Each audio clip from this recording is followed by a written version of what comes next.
Eh bien, je vous propose de commencer cette plénière du salon For Customer. Je vous souhaite la bienvenue dans cette troisième plénière sur le thème de l'expérience client aujourd'hui. Mon nom est Thierry Spencer, je suis l'auteur du blog Sens du client et à ce titre le co-organisateur des conférences plénières du salon. Salon qui s'appelait Stratégie Client et Marketing, vous le savez, qui maintenant fusionne avec de plus grandes thématiques. Il y en a une qui me tient particulièrement à cœur, c'est celle qui s'affiche derrière nous, à côté de nous sur l'écran. Et pour ça, nous allons ensemble, pendant 1 heure, discuter, échanger avec nos invités.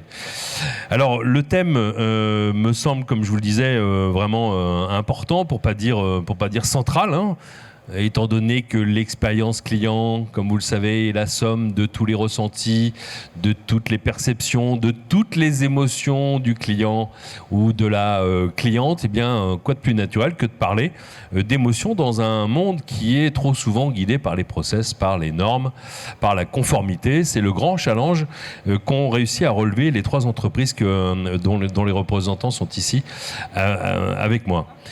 Vous allez pouvoir poser des questions et pour cela, il y a des instructions qui se trouvent de part et d'autre de l'écran. Et pour les personnes qui sont plus au fond, je vais vous les lire à haute voix. Vous pourrez envoyer un SMS au 06 44 64 37 39 pour poser vos questions. Les questions arrivent directement sur ma tablette ici et j'aurai le plaisir, dans les dernières minutes de cet échange, de les poser à nos invités.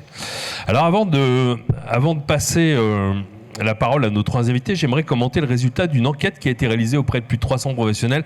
Peut-être que certaines ou certains d'entre vous ont répondu à cette enquête. Elle a été menée auprès des participants à cette édition 2024 et 2023 de All for Customer, ainsi que les lecteurs de mon blog qui ont bien voulu répondre à une question qui est: nous sommes très attentifs aux émotions et ressentis exprimés par les clients et les collaborateurs. Vous semblez d'accord, à vrai dire seulement tout à fait d'accord, 23%, donc 1/4 des entreprises interrogées sont, comme vous le voyez, très attentives à ce monde merveilleux de l'émotion client, de sa perception. Et je vais vous donner une autre citation que j'adore, qui vient d'une consultante américaine qui dit « La perception du client est votre réalité ». Alors précisément dans cette perception, il y a l'émotion et nous avons donc avec nous des professionnels qui sont convaincus par ce sujet, bien sûr, et vous allez voir qu'au travers de leurs 3 secteurs d'appartenance, il y a de nombreux défis à relever. Donc nous avons avec nous la directrice marketing et communication de Zeiss Vision Care France, la directrice excellence client d'Aesio Mutuel et le directeur de la relation client, on en parlera juste après, d'Enercop. Donc 3 entreprises pour qui, vous l'avez bien compris, la prise en compte des émotions est un défi majeur, puisqu'on y parle plus souvent culturellement de conformité, de réglementation, de suivi de process. Donc comment est-ce qu'on arrive à s'en extraire sans pour autant les renier, si je puis dire? Et je vais passer tout de suite la parole à notre première invitée, en l'occurrence Clarisse Charot, que j'ai le plaisir de connaître depuis assez longtemps, puisque je lui ai remis un très beau trophée, qui était le trophée Excellence Client, il y a un certain temps, mais ça c'était dans une autre vie. Alors Clarisse Charot, est-ce que vous pourriez nous présenter votre entreprise, que je connais aussi parce que je suis un amateur de conquête de l'espace? Et la parole est à vous. Est-ce que vous pourriez nous en dire un peu plus et sur vous et sur votre entreprise? Bonjour à tous, donc je suis directrice du marketing et de la com de Zeiss et précédemment je m'occupais du marketing de Nature et Découverte, société pour laquelle j'ai reçu le prix à 2 reprises d'ailleurs de l'excellence client, et j'ai eu un parcours plutôt en retail pour des marques comme Yves Rocher, Vert Baudet, ou encore j'ai travaillé pour Club Med, voilà. Alors, je ne sais pas si vous connaissez Zeiss. Zeiss, c'est donc Zeiss Vision Care. On fabrique et on distribue des verres de lunettes pour les opticiens, donc c'est du B2B. Zeiss appartient à un groupe mondial qui représente 10 milliards d'euros de chiffre d'affaires, 43 000 collaborateurs dans le monde entier, donc qui comporte différents métiers avec pour point commun l'optique de précision. Voilà, donc on fabrique des instruments de mesure pour mesurer l'infiniment grand, l'infiniment petit. Par exemple, un petit exemple, mais si vous achetez un Lego aujourd'hui et que vous retrouvez un Lego d'il y a 60 ans, ils vont s'emboîter parfaitement grâce aux instruments Zeiss. Voilà. Et on fabrique aussi des instruments pour les hôpitaux, pour toutes les unités des hôpitaux. Et Zeiss a la particularité d'appartenir à 100% à une fondation, ce qui nous permet d'avoir une vision sur le temps long et de consacrer au moins 15% de notre budget, de notre chiffre d'affaires, je veux dire, à la recherche et développement. Et puis, pour rebondir sur ce que disait Thierry, effectivement, la conquête spatiale, en fait, c'est un objectif Zeiss qui a photographié les premiers pas sur la Lune. Donc voilà, une histoire assez extraordinaire qu'on a racontée d'ailleurs dans un clip. Voilà. Merci beaucoup pour cette présentation. Alors, c'est au tour d'Amélie. Donc, vous êtes directrice de l'excellence client chez Aesio Mutuel. Alors, je dois vous annoncer quelque chose. C'est que je suis client, enfin le sens du client, et client d'Aesio Mutuel depuis quelques jours. Est-ce que vous pourriez vous présenter personnellement et puis nous présenter votre entreprise ? C'est bien, ça met la pression d'entrée de jeu, merci. Non, je suis bienveillant, attentif mais bienveillant. Le directeur de la relation client d'Aesio Mutuel est dans cette salle. Il a pris note, je pense que vous étiez client. C'était pas pour ça. Donc oui, donc je suis Amélie Anastasiades. Ça fait 2 ans que je travaille chez Aesio Mutuel. J'ai en charge l'excellence client, donc c'est un très beau titre. Qu'est-ce qui se cache derrière l'excellence client chez Aesio Mutuel ? Eh bien, toutes les équipes de la relation client qui opèrent sur le téléphone, le canal email, les réseaux sociaux, le chat, et également toutes les équipes en charge des parcours clients en omnicanal, du marketing relationnel, les équipes en charge des réclamations de niveau 2, et évidemment les équipes en charge de la voix et de la data client. Donc là, une belle direction d'à peu près 350 personnes. Aesio Mutuel, peut-être vous dire aussi quelques mots sur Aesio Mutuel. On protège 2,7 millions d'assurés. On opère principalement sur des produits de complémentaire santé, mais aussi sur la prévoyance, l'épargne retraite et l'auto-habitation.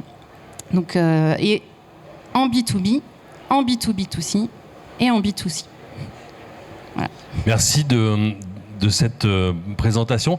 Vous noterez quand même des choses, j'adore, et je ne suis pas le seul avec mes collègues à adorer les signaux faibles. Est-ce que vous imaginez, il y a 10 ans, pour celles et ceux qui étaient là il y a 10 ans, qui assistaient à des conférences plénières, une directrice marketing qui vient parler d'expérience client, c'est nouveau. Une personne qui a dans son titre l'excellence client, c'est nouveau.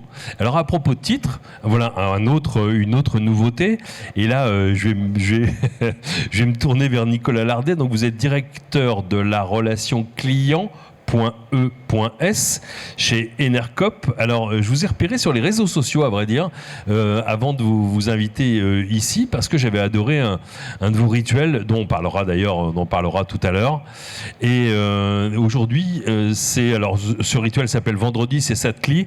Mais alors, on est plutôt mardi et ça rime plutôt avec biographie, on pourrait dire. Est-ce que vous pourriez vous présenter et nous présenter votre organisation ? Oui, bonjour à tous, merci Thierry. Donc Nicolas Lardet, je suis directeur de la relation client d'Enercop. Ça fait 25 ans que je travaille dans la relation client, 10 ans dans les télécoms et 10 ans dans la banque assurance avant de rejoindre le secteur de l'énergie pour accompagner le développement d'Enercop. Alors Enercop, c'est qui ? C'est un producteur et un fournisseur d'électricité 100% renouvelable et 100% français. Donc nos 460 sites de production se trouvent en France. Donc quand vous achetez l'électricité à Enercop, c'est bien l'électricité verte produite en France et pas à l'autre bout de l'Europe, comme certains de nos concurrents le font. Et c'est également une relation client 100% en France. Et l'autre grande particularité d'Enercop, c'est d'être un réseau de coopératives donc d'énergie renouvelable, c'est-à-dire Nous sommes une entreprise à lucrativité limitée. Au moins 60% de nos bénéfices doivent être reversés dans l'outil de production pour accompagner le développement de l'énergie renouvelable en France et évidemment le bien-être de nos collaborateurs. Et donc Enercoop, c'est à peu près... Alors nous sommes le petit, à la fois dans l'énergie et sur cette estrade, puisqu'Enercoop, c'est 100 000 compteurs électriques en France, 85% de particuliers, donc du coup des professionnels en face, des professionnels aussi bien des grands comptes que des collectivités. Et comme nous sommes un réseau de coopératives, nous reposons sur 63 000 sociétaires qui contribuent par leur vote, par leur positionnement à la dynamique d'Enercoop et à sa stratégie. Merci beaucoup, merci à vous trois pour cette présentation qui va permettre à toutes les personnes dans la salle de mieux vous connaître. Alors, on va commencer cette table ronde par une première question pour rentrer dans le vif du sujet. Alors, vous appartenez, Clarisse, à une entreprise qui elle-même est dans un secteur qui est peu connu, enfin, pour sa prise en compte des émotions, on pourrait dire le secteur de l'industrie au sens un peu large. Est-ce que c'est un vrai défi pour vous dans votre entreprise ? Alors c'est un défi effectivement parce que on peut pas dire que l'industrie soit connue comme un secteur vecteur d'émotions, et je pense que justement parce que ça ne l'est pas, c'est une super opportunité qu'il faut exploiter pour faire la différence. Parce que, alors quand on parle d'émotions, je pense qu'il faut déjà se dire quelle palette d'émotions, enfin ça peut être large, hein, les émotions, c'est susciter l'enchantement, la sérénité, la surprise, etc., la joie, le rire. Donc ça peut être large, et je pense déjà qu'il faut se dire quelles émotions on veut faire passer, qu'est-ce qu'on veut véhiculer chez nos interlocuteurs, chez nos clients, nos parties prenantes. Et que ce soit dans l'industrie ou dans tout autre secteur, on s'adresse à des clients, des parties prenantes qui sont des humains. Donc, dans n'importe quel secteur, ils ont besoin, au contraire, de vivre des émotions. Et je pense qu'il faut justement créer ce supplément d'âme qui va nourrir la relation, qui va justement créer le lien, et puis qui va être vecteur de fidélité sur le long terme. Donc je pense que justement, c'est vraiment une opportunité à prendre. On parlera dans le détail de votre façon de l'aborder, mais avant, Amélie, chez Aesio Mutuel, vous partagez aussi ces enjeux dans votre secteur avec vos produits, avec vos services, le secteur de l'assurance et des mutuelles et pas aussi connu pour être un monde d'émotions. Et pourtant... J'aime ces yeux qui se lèvent au ciel en parlant d'assurance.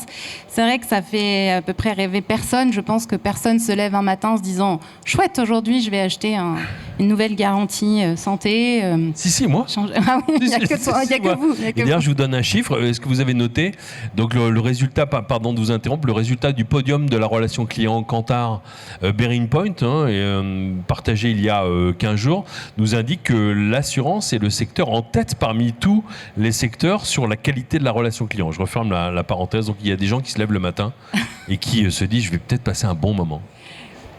En tous les cas, traditionnellement, on ne peut pas dire que l'assurance soit spontanément synonyme d'émotion. C'est un produit très technique qui souvent se matérialise par des garanties contractuelles denses, intenses. C'est un produit auquel on fait référence souvent au prix. Il y a beaucoup de petites mentions qu'il faut lire avec attention. Donc, c'est quand même intuitivement quelque chose qui génère plutôt d'ailleurs de la défiance en entrée de jeu et qui fait pas rêver. Pour autant, nos clients maintenant, ils nous laissent pas le choix que d'aller sur le terrain de l'émotion, parce que finalement, quand on regarde leurs exigences, eh bien, elles sont nombreuses, elles sont de l'ordre d'avoir plus de proximité, de l'ordre d'être aussi, elles exigent de leur assureur d'être plus pédagogue. Et donc, nécessairement, ça nous oblige à aller sur le terrain de l'émotion. Et puis, vous l'avez aussi mentionné, c'est un secteur très réglementé, très concurrentiel.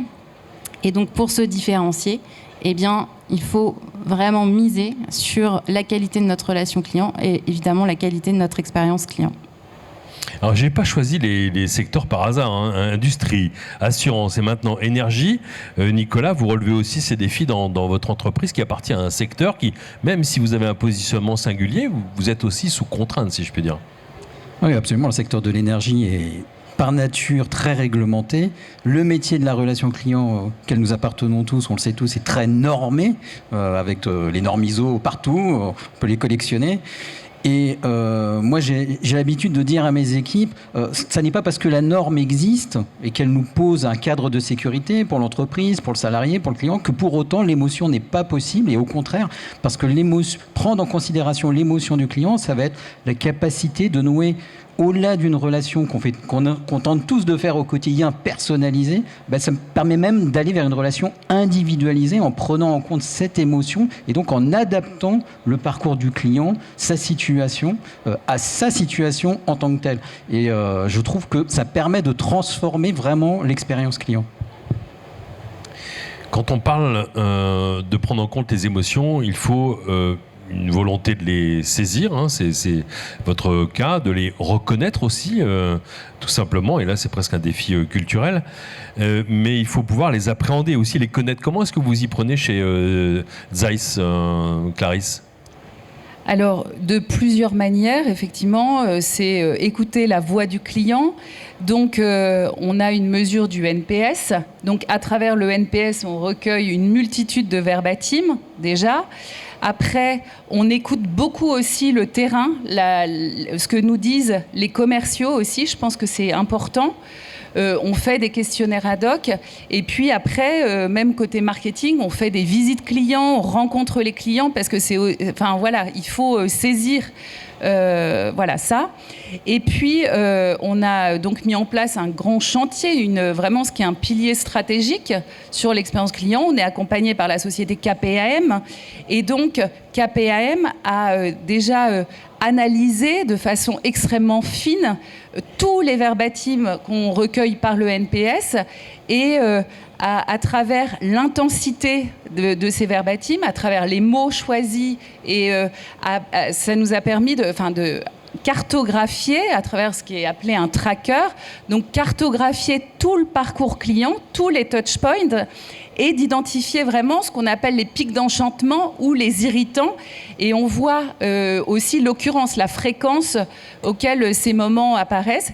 Et ça a été le point d'entrée de notre stratégie, de notre projet, parce qu'on a identifié à travers ces trackers les moments de vérité, donc vraiment les moments qui constituent dans le parcours client des moments de très forte émotion, qu'elle soit d'ailleurs très positive ou très négative malheureusement, mais voilà.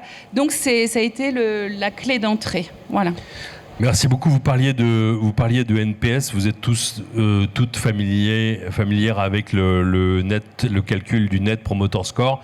Vous l'êtes certainement. Je vous invite à lire un livre passionnant qui s'appelle La promesse gagnante, qui a été écrit par le créateur du NPS. Vous savez que le NPS a fêté ses 20 ans l'année dernière. C'est un bel anniversaire. À cette occasion, donc, un livre est sorti qui s'appelle La promesse gagnante, donc, dont l'auteur est Fred Reichheld, et qui raconte l'histoire du NPS et qui on raconte finalement tous les pièges et tous les travers dans lesquels beaucoup d'entreprises sont tombées à propos de cette mesure et de son intention d'origine, qui était aussi d'aller chercher des émotions, et avec cette mesure, les verbatims qui vont bien et la capacité d'analyse. Merci Clarisse. Amélie, donc chez Aesio Mutuel, vous avez une batterie d'indicateurs, de mesures et aussi, vous aussi, de moyens pour appréhender ces émotions.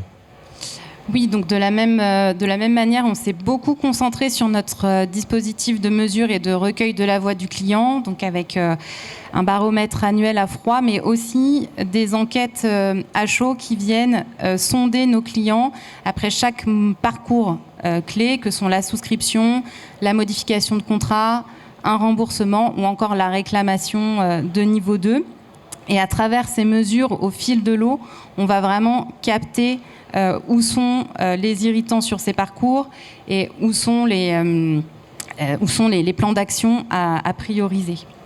De la même manière, en 2023, on a beaucoup travaillé, on va continuer en 2024, avec des tests utilisateurs, puisque voilà, la voix du client, pour nous, on veut vraiment la mettre au centre de nos processus de décision.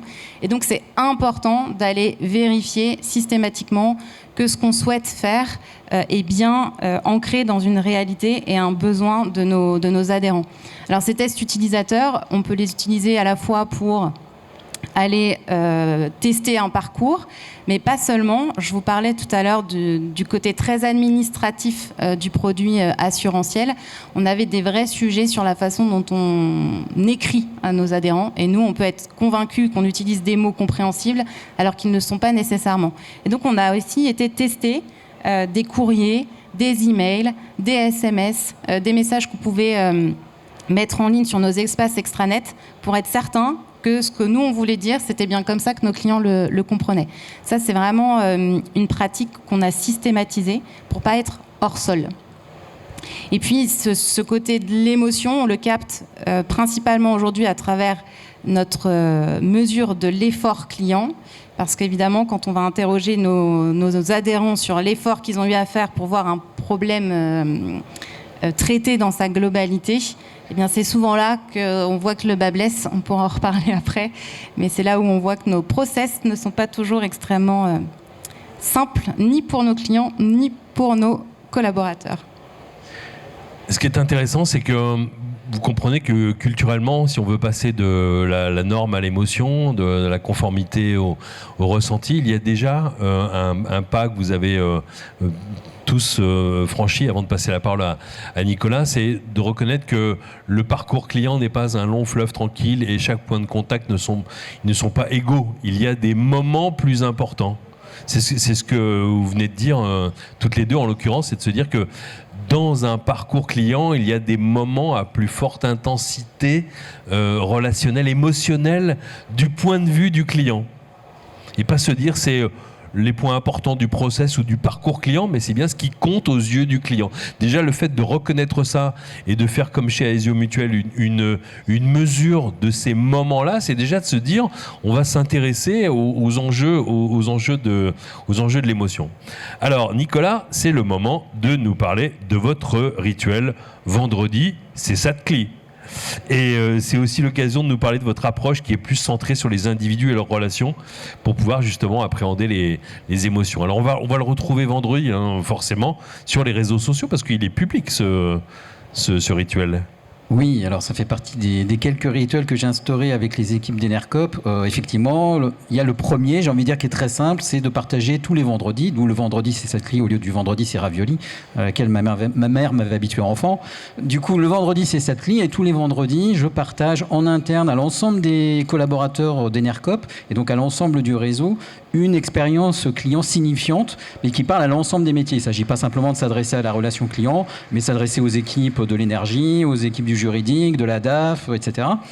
Et donc, sur la base des verbatim clients qui nous remontent dans la semaine, partager cette expérience client révélatrice de l'ensemble de l'implication des collaborateurs, puisque bien entendu, l'intention, c'est de mobiliser les collaborateurs, l'ensemble des collaborateurs du réseau sur, vous voyez, vous contribuez tous à la satisfaction du client, parce que, par exemple, dans un verbatim, un client va dire « Ah ouais, je suis super content d'être chez Enercop parce que j'ai de l'énergie verte 100% française, et puis du coup, il y a un super service client. » Bon, du coup, on dit aux équipes du pôle énergie « Ah bravo, vous voyez, les clients, ils sont vraiment fiers d'appartenir à Enercop parce qu'on fournit de l'énergie 100% française. » Donc voilà, c'est le premier rituel. Alors ce rituel, il s'appuie aussi sur un autre rituel que je vous partage parce que je l'ai mis en place également en arrivant chez Enercop et en mettant en place ces enquêtes de satisfaction. C'est personnellement, tous les matins, la première chose que je fais pendant 15 minutes, 30 minutes, c'est de lire tous les verbatim clients de la veille. Alors évidemment, Enercop, on est une entreprise à taille humaine, donc je peux me permettre de lire tous les verbatim de la veille.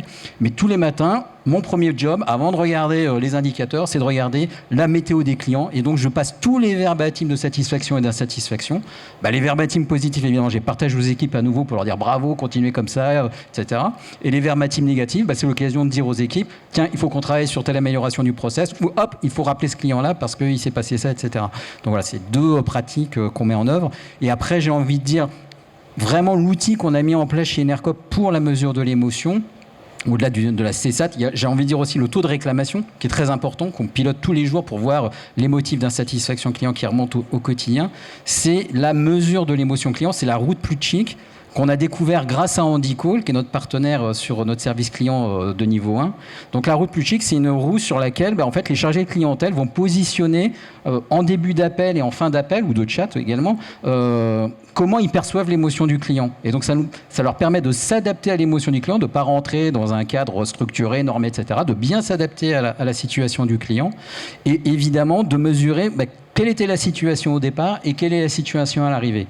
Et Évidemment, c'est très satisfaisant du point de vue du client parce qu'il sent que le chargé de clientèle s'adapte et on le perçoit dans les verbatims. Nos clients nous disent « Oh là là, qu'est-ce que c'est sympa d'avoir affaire à des gens humains qui s'adaptent à notre situation, etc. » Et ça nous permet également de voir la contribution du service client à l'amélioration de l'expérience client. Parce qu'on nous parle en permanence d'intelligence artificielle, etc. Mais moi, je peux très sincèrement vous partager le fait qu'un service client humain et qui s'adapte à l'émotion du client, il sait améliorer de façon très significative l'expérience client, puisque entre le début d'un appel et la fin d'un appel, on a plus 30 points d'amélioration de l'expérience client. Merci pour ce partage de rituels de beauté, de rituels de soins plutôt, tous les matins. Vous savez qu'on a des rituels de beauté, même les hommes aussi ont des rituels de beauté tous les matins. Et voilà un merveilleux que de s'intéresser à la voix du client, que de la partager aussi. C'est un des leviers extraordinaires pour faire grandir une culture client au sein des entreprises. La sensibilisation passe par le partage effectivement de la voix de la voix du client. Ce que vous disiez aussi qui est passionnant, c'est que les émotions, et vous l'avez compris dans le résultat d'études que j'ai partagé avec vous en tout début de cette conférence, s'intéresser aux émotions en miroir, s'intéresser aux émotions en symétrie. Donc c'est pas que les émotions du client, mais bien être sensible pour une entreprise au ressenti des clients comme des collaborateurs. Alors comment est-ce qu'on fait naître concrètement l'émotion au sein des entreprises? Et là je m'adresse à la directrice marketing et communication de Zeiss, Clarisse Charot. Donc vous mettez en œuvre un certain nombre de choses pour renforcer justement cette proximité avec les clients. Et comment est-ce que vous faites naître cette émotion dans un secteur potentiellement difficile?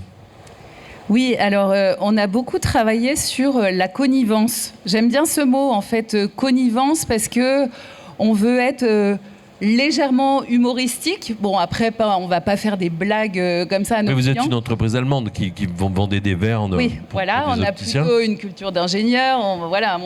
On est plus dans le process.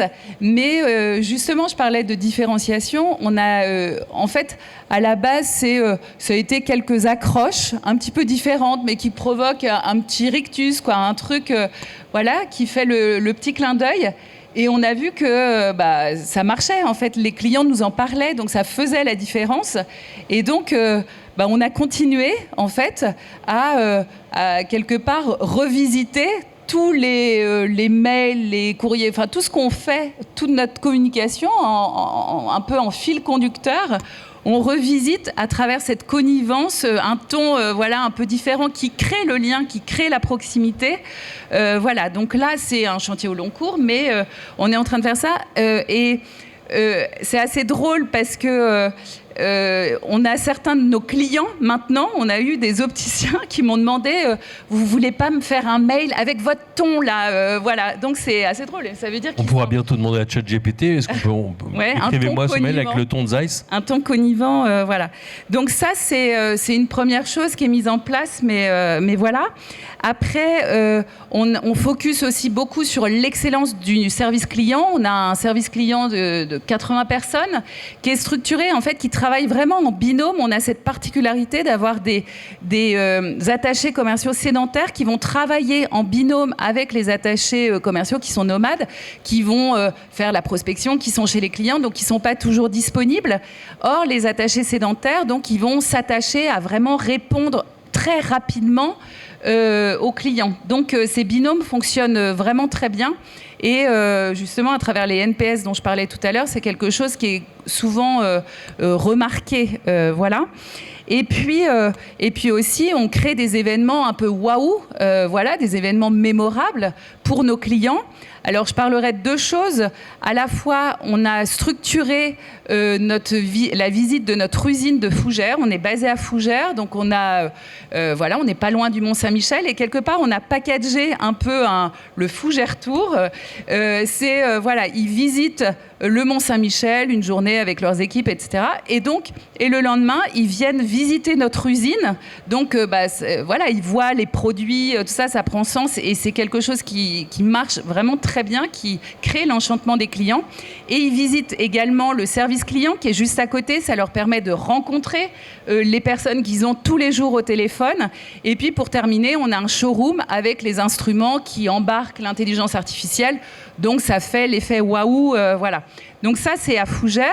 Et puis sinon, on crée aussi des événements. Et par exemple, on a, fin d'année dernière, on a emmené 220 clients et prospects à Berlin pour un show mondial, voilà, avec des expériences, des spectacles assez grandioses où, bon, j'ose l'expression, ils en ont pris plein les yeux. Voilà.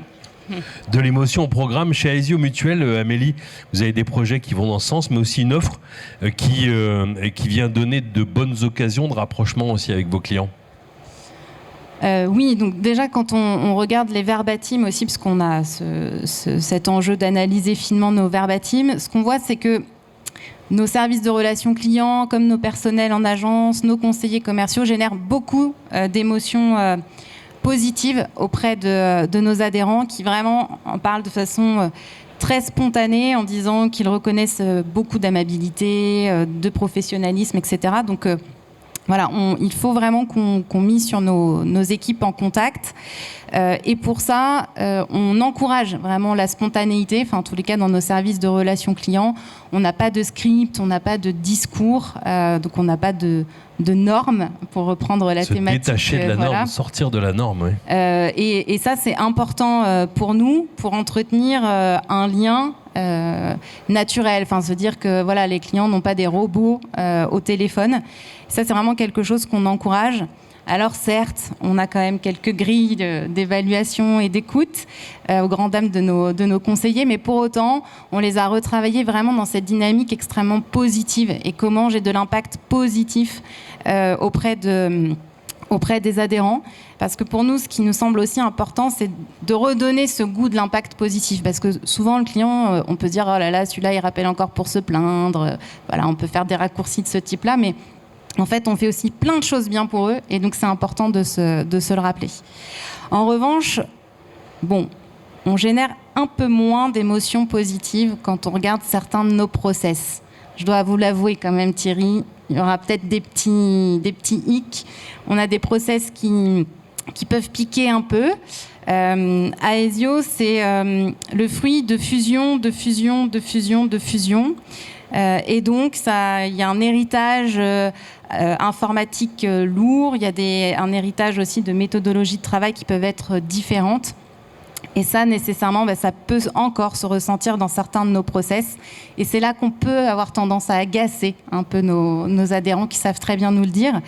Donc là, on a un gros travail en cours sur comment je gomme ces ruptures de parcours à travers un projet qu'on a appelé « Sans grande originalité, le conseiller augmenté ». Mais voilà, comment ce conseiller de la relation client, on lui donne un peu plus de polyvalence dans ses actions du quotidien, et comment aussi, grâce à l'outillage, grâce à l'intelligence artificielle, eh bien, on lui libère du temps pour qu'il puisse passer du temps de qualité avec l'adhérent, et donc que l'émotion puisse naître. Et puis, toujours en lien avec l'écoute de nos clients, il y a un verbatim qui m'a vraiment marqué il y a quelques temps, d'une cliente qui disait « Moi, je rêve d'une mutuelle qui allège ma charge mentale ». Alors ça, c'est quand même un verbatim qui veut en dire beaucoup. Et évidemment, si vous souscrivez chez Aesio, on peut alléger votre charge mentale. On a aussi un certain nombre de services qui viennent faciliter votre quotidien. On a évidemment la téléconsultation, de la consultation médicale à distance. On a un service de deuxième avis médical.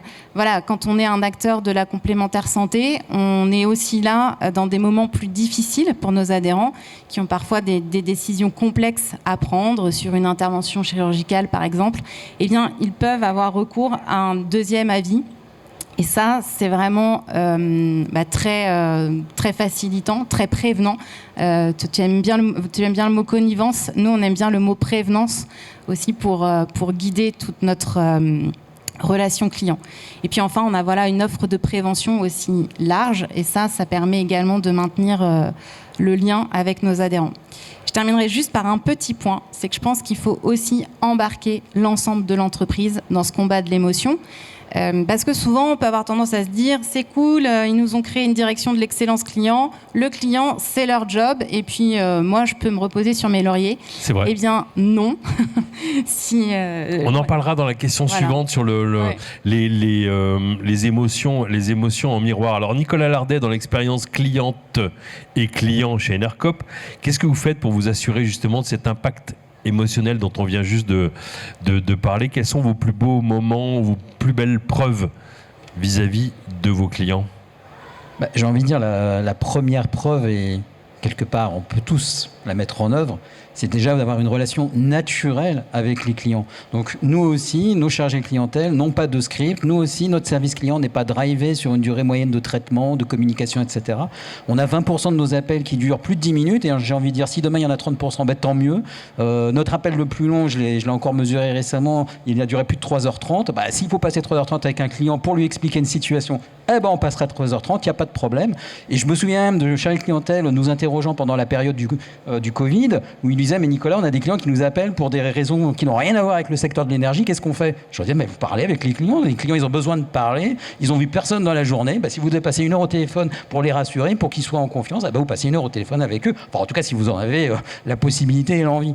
Donc j'ai envie de dire déjà que voilà, c'est assez simple, c'est être naturel avec les clients et du coup être naturel avec ses chargés de clientèle. Vous citiez toutes les trois un axe fort. Nous, clairement, chez Enercop, la volonté, c'est d'être en confiance avec nos chargés de clientèle. On leur accorde beaucoup d'autonomie, beaucoup de marge de manœuvre pour qu'ils soient à l'aise dans leur boulot, qu'ils soient heureux de venir travailler. Eh bien, je ne vous cache pas qu'il y a des jours plus difficiles que d'autres, évidemment.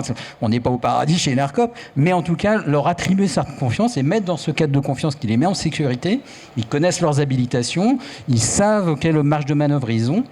Et du coup, ils peuvent s'adapter, comme je disais tout à l'heure, c'est super important, à l'émotion des clients au cas par cas.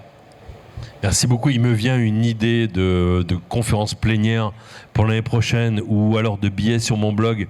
Quand vous parlez de langage naturel pour les collaborateurs, on parle aussi de langage naturel pour les machines en fait. Donc l'enjeu du langage naturel pour tous va bientôt s'imposer. Et j'ajoute une petite anecdote. Alors vous connaissez cette histoire, Zappos, l'entreprise américaine dont on a déballé des ronds de chapeau pendant des années, voire des décennies, une filiale d'Amazon, une entreprise qui est basée à Las Vegas, qui vend des chaussures et du prêt-à-porter, qui est souvent citée comme une entreprise assez emblématique et inspirante pour sa relation client. Et bien lorsque j'ai visité le service client de Zappos à Las Vegas, à l'entrée du service client, il y a un compteur comme dans les usines de chez Zeiss, j'imagine, mais il y a où on parle d'accidents du travail, vous savez, ces grands compteurs mis à jour qui sont pour le coup très très sérieux. Et là, c'est un peu moins sérieux chez Zappos puisque ce qui est affiché, c'est le record de conversation avec un client. Le record actuel de conversation avec un client est de 6h34 minutes et 25 secondes. Voilà, pour forcer le trait, un peu comme on le fait chez Enercop, avec des conversations qui peuvent être longues, profondes, humaines, et où on peut faire naître fatalement des émotions. Passons justement aux émotions en symétrie, en miroir. Clarisse Charot, chez Zeiss, on a compris votre stratégie, votre approche des émotions, et on a pu entendre certaines de vos initiatives sur tous les points de contact du parcours. Comment est-ce que vous assurez de cette approche en miroir justement entre les clients et les collaborateurs s'agissant de l'émotion? Alors, en fait, déjà, ça s'inscrit effectivement dans un projet global et on est convaincu qu'un collaborateur heureux fait un client heureux, fait des clients heureux, et on pense que c'est très important d'embarquer vraiment tous les services de l'entreprise, qu'on soit à la production, à la comptabilité et tout. Donc c'est vraiment une culture à développer et on travaille là-dessus. Alors on a aussi fait le miroir de ce que je vous ai expliqué sur les trackers de l'expérience client. On a fait la même chose avec KPAM sur l'expérience collaborateur. Concrètement, on a posé 2 questions à l'ensemble des collaborateurs en lien avec les clients. La première, c'était quel est le moment qui vous a procuré le plus de satisfaction au cours de l'année et quel a été le moment le plus difficile avec un client au cours de l'année. Et en fait, à travers ça, alors il faut savoir que les collaborateurs se sont vraiment pleinement exprimés et ont pris ces questions à cœur, et donc on avait des verbatims extrêmement riches. Et donc, là encore, KPM donc, a analysé les mots, l'intensité, etc. Et donc, on a pu regrouper à travers aussi un tracker là, du collaborateur cette fois, les grands moments qui créent soit aussi de l'enchantement ou soit qui sont très difficiles à vivre pour les collaborateurs. Et pour être honnête, alors je ne vais pas dire qu'on a forcément appris beaucoup de choses, mais en fait il y a des choses on entend comme ça, on a l'impression que c'est des bruits et on n'imagine pas combien c'est finalement difficile pour le collaborateur pour certaines choses. Et donc après, l'étape d'après, ça a été de mettre en miroir en fait le tracker des collaborateurs, donc l'expérience des collaborateurs avec l'expérience des clients. Et on voit en fait, quand on les met en relation, qu'il y a des moments qui provoquent l'enchantement chez les deux, donc chez les clients et les collaborateurs. Donc j'ai envie de dire c'est génial. Et donc là, quand ça se produit pas assez souvent, il faut organiser les choses pour que ça se produise plus souvent. Par exemple, je citais les visites de fougères. Typiquement, c'est quelque chose, on s'est rendu compte que c'était vecteur vraiment de fierté pour les collaborateurs. Ils sont contents parce que eux aussi rencontrent les clients. Et donc ça, pour eux, ça provoque un enchantement. Donc voilà, tant mieux, ça provoque l'enchantement chez les deux. Donc on en a fait un moment de vérité. Et puis, à contrario, il y a des moments où des situations qui sont très difficiles à vivre pour les collaborateurs. Par exemple, il y a des clients parfois mécontents qui vont avoir un ton pas approprié, parfois même limite violent, etc. Et donc, ça se produit heureusement très peu souvent, mais en tout cas, c'est très marquant. Et donc, on s'est dit, on ne peut pas laisser un collaborateur qui se sente en détresse comme ça. Et donc, on met en place des choses, des actions très concrètes pour à la fois leur donner les moyens de répondre, pour des formations, par exemple, et puis ça va même aller jusqu'à l'appel du directeur commercial au client ou même du directeur général pour dire on ne tolère pas ça, nous on n'accepte pas que nos collaborateurs soient traités de cette façon, etc. Donc voilà, comment on traite ce sujet. Merci pour cette explication. Et chez Aesio Mutuel, vous faites le pari aussi de l'implication des collaborateurs et de la recherche aussi de leur perception. Oui, alors j'avais pris un peu d'avance sur la question précédente, mais effectivement, au sein de notre direction, on veut vraiment embarquer toute l'entreprise, parce que c'est bien toute l'entreprise qui a un rôle à jouer dans le combat de la satisfaction client, et c'est toute l'entreprise qui est finalement vecteur d'émotion. Alors nous, pour travailler sur ce sujet, on travaille sur un indicateur de mesure qui est celui de la mesure de la culture client. Donc on travaille avec un partenaire qui est le COS System. Et ça permet de voir quelque part d'où est-ce qu'on part en matière de culture client et sur quel collaborateur on peut s'appuyer pour nous aider justement à embarquer l'ensemble de l'entreprise.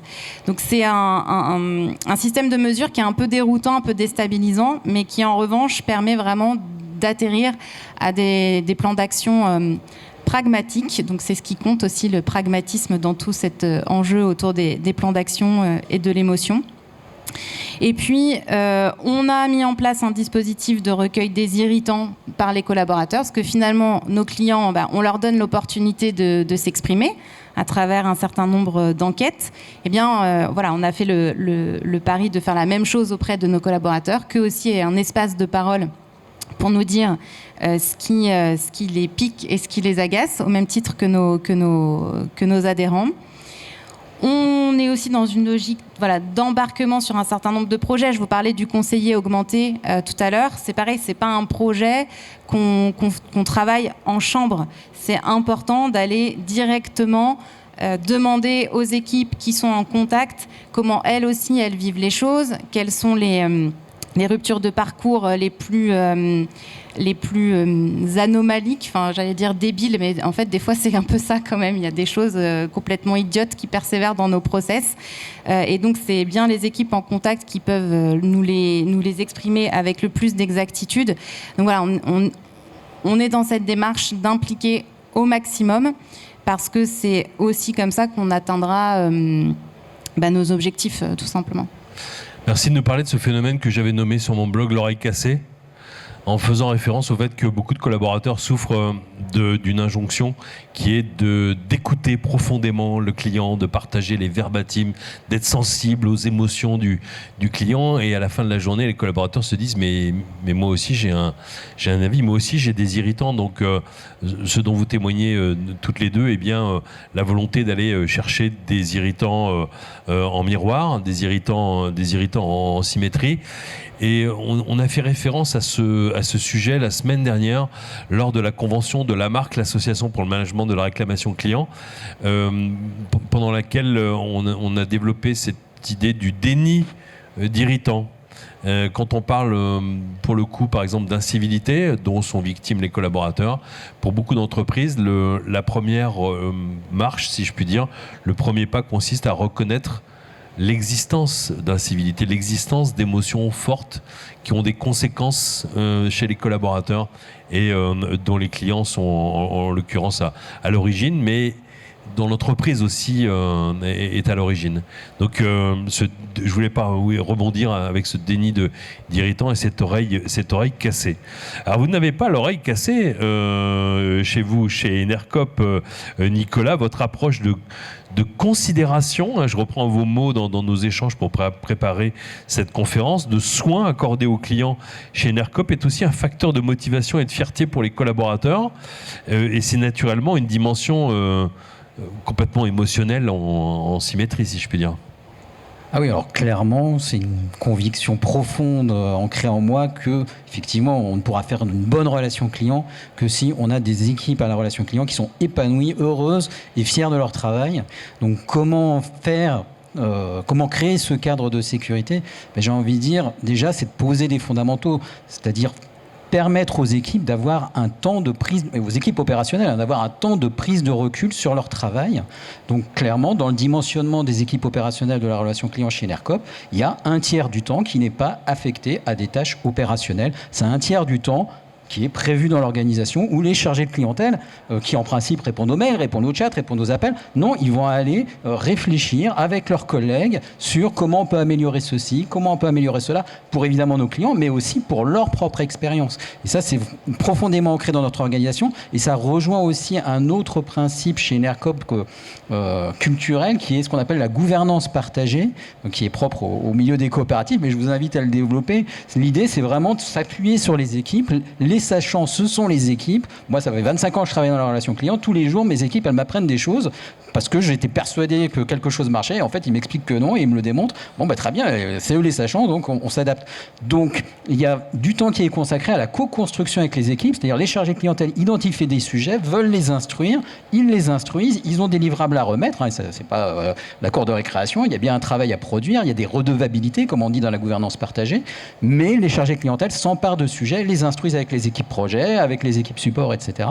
Donc voilà, c'est aussi cette forme de gouvernance partagée qui va se traduire même dans la co-décision, c'est-à-dire certaines décisions stratégiques de la relation client, je ne les prends pas tout seul, je les prends avec l'ensemble des collaborateurs de la relation client.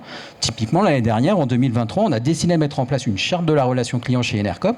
Eh bien, ce sont les chargés de clientèle eux-mêmes qu'on définit sur quels indicateurs on allait s'engager auprès des clients, et y compris les seuils. Moi, j'ai dit, j'ai proposé l'idée, ça a fait son buzz, ils ont réfléchi, on a fait un gros séminaire là-dessus. Ils auraient pu très bien me dire, Nicolas, on n'a pas du tout envie de se lancer là-dedans. Très bien, j'en aurais pris acte. Et au contraire, ils ont dit, ah ouais, super, etc. Et du coup, on va s'engager là-dessus. Et moi, j'avais plus rien à faire. Merci pour ces témoignages. Il nous reste encore quelques minutes et c'est un moment de vérité pour l'animateur de table ronde qui a devant lui une tablette qui a perdu sa connexion. Donc je fais signe à nos camarades de chez Livy, j'ai besoin d'aide. Nous allons terminer par une question sur expérience et émotion dans l'avenir. Clarisse, une dernière question pour vous, donc vos projets pour l'avenir. Merci beaucoup. Vous voyez, un très bon service, attentionné. Hein. Quels sont vos projets pour l'avenir, plus ou moins proches, pour renforcer justement cette proximité client dont vous nous avez parlé ? Alors déjà, c'est une démarche qui s'inscrit au long cours, en fait. Donc, on ne peut pas dire d'un seul coup, on va mettre de l'émotion. Enfin, je veux dire, ça s'inscrit dans un temps long. Donc, les projets, il y en a toujours. Et voilà. Et donc, on enrichit au fur et à mesure. Voilà. Mais sinon, au-delà de ça, comme le disait Amélie, enfin, comme on l'a tous dit finalement, c'est un projet qui doit embarquer tous les services de la société. Et donc, on a travaillé sur une signature relationnelle. Qu'est-ce qui est important pour nous? Quelles émotions? Qui on veut être, en fait? Et donc, on a défini qui on voulait être de façon extrêmement précise. Par exemple, on s'est dit qu'on voulait être facilitateur. Et donc, on a travaillé jusqu'à quelles attitudes... qu'est-ce que ça signifie être facilitateur? Parce que, en fonction des mots, on peut mettre beaucoup de choses, en fait, derrière ça. Donc, on s'est dit, qu'est-ce qu'être facilitateur? Et donc là, on organise, c'est un exemple, mais il y a plusieurs mots, plusieurs attitudes qui ont été définies. Et donc là, on organise ce qu'on appelle des Customer Journées, donc avec l'ensemble des équipes, l'ensemble des collaborateurs, où on va réfléchir en fonction de notre métier, côté production, côté RH, etc., comment je vais faciliter la vie de mes clients, mais aussi des autres collaborateurs, de mes collègues, en fait. Et je pense que ce qui est important, nous, ce qui était vraiment important chez Zeiss, c'est que les collaborateurs qui sont à la production se sentent autant concernés que ceux qui sont en contact direct avec le client et qui sentent qu'ils font partie ils constituent un maillon de la chaîne. Donc ça, c'est vraiment notre gros enjeu pour la suite. Merci beaucoup. Même question pour vous, Amélie. Sur quoi vous travaillez pour enrichir encore cette dimension émotionnelle? Alors, on va aller un cran plus loin dans notre technique d'analyse sémantique. On va travailler avec un nouveau partenaire, Q-Émotion, dont l'objectif maintenant, c'est d'aller au-delà de qualifier un verbatim en mode positif-négatif, mais bien d'aller capter l'émotion, la vraie émotion qui est celle exprimée par nos adhérents. Évidemment, on a un certain nombre de projets qui capitalisent sur l'IA et qui, en fait, alors on ne fait pas de l'IA pour se faire plaisir, on fait de l'IA pour se dire ça vient servir notamment l'expérience collaborateur et comment je dégage du temps à mes collaborateurs pour qu'ils n'aient pas de pression supplémentaire et qui donc que du coup l'émotion puisse être au rendez-vous. Donc sur ces projets, on a des projets autour de scoring de notre portefeuille qui après nous permettent d'affiner des stratégies de ciblage et donc de mettre les efforts aux bons endroits et de ne pas mettre de l'énergie partout inutilement. On développe aussi des nouveaux canaux de contact. Je fais un petit clin d'œil à quelqu'un dans le public qui a développé un chatbot, dont l'objectif c'est aussi d'avoir des canaux complémentaires à nos conseillers et il y a un certain nombre de contacts qui peuvent être traités de façon automatisée, donc autant que ce soit fait si le client le souhaite aussi, bien entendu, on ne force pas et ça dégage du temps à nos équipes. Et puis enfin ce travail aussi d'endurance, ce travail de fond autour de la culture client pour continuer d'embarquer. Je pense qu'on a fait prendre conscience quand même au sein des équipes d'Aesio Mutuel que l'adhérent au cœur, c'était une réalité, mais c'était aussi une exigence. Mais on va encore continuer. On ne lâche rien. C'est aussi une des devises au sein de ma direction. On ne lâche rien pour les collaborateurs, on ne lâche rien pour les clients. Merci de faire référence au fait de dégager du temps pour les collaborateurs. C'est un sujet qui va être abordé presque pendant 3 jours dans la plupart des workshops et autres ateliers et masterclass. Le bon équilibre entre l'humain et le digital. Et d'ailleurs, dans l'étude qui va paraître demain, dont je vous ai présenté un extrait tout à l'heure, le plus grand défi des entreprises, des professionnels, c'est le bon équilibre entre l'humain et le digital.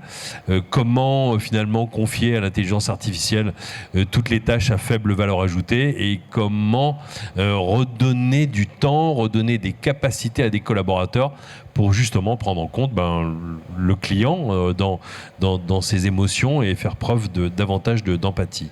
Le mot de la fin pour vous, Nicolas, il n'y a pas de conférence au All for Customer qui n'aborde pas aussi l'intelligence artificielle, je viens juste d'en parler. Est-ce que son développement peut nuire à l'émotion, refroidir les échanges ou bien en permettre de nouveau? Quel est votre point de vue sur le sujet ? Alors, pour être très sincère, forcément, chez Enercop, ça nous grattait aux entournures quand l'intelligence artificielle est arrivée, puisque j'espère que je vous l'ai fait comprendre, chez Enercop, on est vraiment centré sur l'humain, que ce soit nos collaborateurs ou les clients. Donc, se dire, on pourrait mettre nos clients en contact avec une intelligence artificielle, c'est contre nature pour Enercop. Et en fait, en y réfléchissant bien et en rencontrant de nombreux acteurs du sujet ces derniers mois, clairement, on s'est forgé une conviction chez Enercop, c'est l'intelligence artificielle, elle peut nous aider à analyser effectivement les émotions des clients, les verbatims des clients, parce qu'on est tous confrontés à une masse de verbatims qui nous tombent tous les jours entre les mains. Moi, je citais la lecture des verbatims clients tous les matins, mais je peux encore le faire chez Enercop. Je pense que chez EDF, ce serait plus compliqué. Mais du coup, il faut effectivement avoir une intelligence artificielle qui vienne là analyser quotidiennement tous les verbatims, les classifier, détecter les émotions positives, les émotions négatives, mettre en avant tel parcours client se passe bien, tel autre se passe mal, etc. Oui, clairement, ça, chez Enercop, maintenant, on l'a compris et on va l'embarquer dans notre modèle. En revanche, pour des organisations comme Enercop, clairement, on n'est pas dans un schéma où on va mettre le client en relation avec une intelligence artificielle. Encore dernièrement, on a lancé le chat de la relation client sur notre espace client et on a fait le choix d'un chat 100% humain. Il n'y a pas de bot derrière. C'est nos chargés de clientèle qui décrochent comme au téléphone et qui dialoguent avec les clients. Et je pense que pour des modèles, en tout cas comme ceux d'Enercop, c'est le bon équilibre. L'intelligence artificielle pour aider à améliorer l'expérience client et l'humain pour rester en interaction avec le client. Merci beaucoup pour ce partage de points de vue. Je me tourne vers la tablette et les questions en cours et j'ai envie d'en faire une rapide synthèse, notamment sur les conseils. Alors vous l'avez abordé d'une certaine façon, chacun à votre façon. Un conseil à donner à la salle pour avoir de l'impact émotionnel. Alors, je peux peut-être donner déjà aussi des pistes après vous avoir écouté. Vous avez beaucoup parlé de culture, la nécessité d'embarquer tout le monde, même les personnes qui sont les plus éloignées du client, d'avoir un certain nombre de rituels, d'avoir un programme de sensibilisation, d'apporter des preuves et faire preuve dans ces preuves, aller jusqu'au bout de cette connexion et jusqu'à la connivence. Quel est votre bon conseil pour que les personnes qui repartent ce soir à la découverte des émotions de leurs clients et de leurs collaborateurs soient confiants et optimistes? Moi, je dirais que c'est difficile, mais je dirais qu'il faut quelque part choisir un angle en fait et s'y tenir, parce qu'on ne peut pas susciter toutes les émotions, enfin, sinon ça ressemble à rien et rien ne ressort en fait. Et donc je pense qu'il faut faire des choix et s'y tenir sur un peu dans la durée. Voilà, première chose. Et deuxième chose, il faut que ce soit vraiment partagé et porté par la direction générale. Parce que sans ça, je pense que si juste le marketing ou juste un des services le porte, il me semble que c'est un projet stratégique. Mais pour que ça embarque, on l'a dit beaucoup, mais l'ensemble des collaborateurs, il faut que ce soit porté vraiment par la direction générale. Et puis, il faut aussi être patient et accepter le temps long, ce qui crée parfois de la frustration, parce qu'on voudrait tout changer tout de suite, mais aller trop vite. Et en fait, le temps pour chacun n'est pas le même non plus. Donc il faut s'inscrire dans un temps long. Merci beaucoup pour ces bons conseils, Amélie ou Nicolas. Oui, tu parles de patience. Moi, souvent, je parle d'endurance parce qu'effectivement, on fait un métier où il en faut beaucoup et ne pas être démoralisé si on ne voit pas de l'impact immédiat. Donc voilà, il faut tenir sur la durée. Je pense qu'on a évoqué aussi beaucoup le sujet de confiance, faire confiance aux équipes, donner de l'autonomie, responsabiliser, voilà, valoriser aussi quand on peut sortir du process, mais qu'on le fait pour être dans une logique de bon sens et de redonner le goût du bon sens client. Ça me semble aussi très important. Et puis accepter aussi que l'émotion, ça se décrète pas. Enfin, je pense qu'il faut qu'on parte tous aussi de ce postulat et de se dire que notre métier, ça s'appelle la relation. client. C'est un métier d'humain à humain et il faut aussi l'appréhender dans toutes ses dimensions. Merci Nicolas. Bon, je vais postuler chez Aesio alors du coup. Non, je plaisante. Je rassure mes collègues d'Enercop. Oui, mais... Devenez client. Oui, et les clients aussi. Mais non, mais je rejoins, enfin je l'ai dit tout à l'heure, le maître mot en tout cas de mon point de vue, c'est effectivement la confiance. La confiance évidemment dans les clients. Je veux dire, s'ils nous disent non, ça va pas, on va pas leur dire si, ça va. Donc écouter en permanence les clients et leur faire confiance quand ils pointent des sujets, même si on y a passé des heures, eh ben, tant pis, on y repassera des heures si les clients nous disent que ça ne va pas. Et évidemment, faire confiance aux collaborateurs, aux chargés de clientèle. C'est eux qui sont en interaction toute la journée avec les clients. On va pas leur réciter la messe. Ils la connaissent, ils savent ce qu'il faut faire. Donc au contraire, c'est nous les managers, c'est nous les responsables qui devons écouter nos équipes et faire en sorte d'intégrer tout ce qui nous remonte au quotidien. Et évidemment, comme je disais tout à l'heure, dans le cadre de la gouvernance partagée, les impliquer dans les projets. Il ne s'agit pas de dire aux chargés de clientèle, ben, remontez-nous les problèmes puis on va traiter le sujet. Non, remontez-nous les problèmes et venez traiter le problème avec nous pour trouver la solution qui, de votre point de vue, va bien. Merci pour ce témoignage. On peut applaudir nos invités du soir, de cette fin d'après-midi pour cette 3e conférence plénière du salon All for Customer.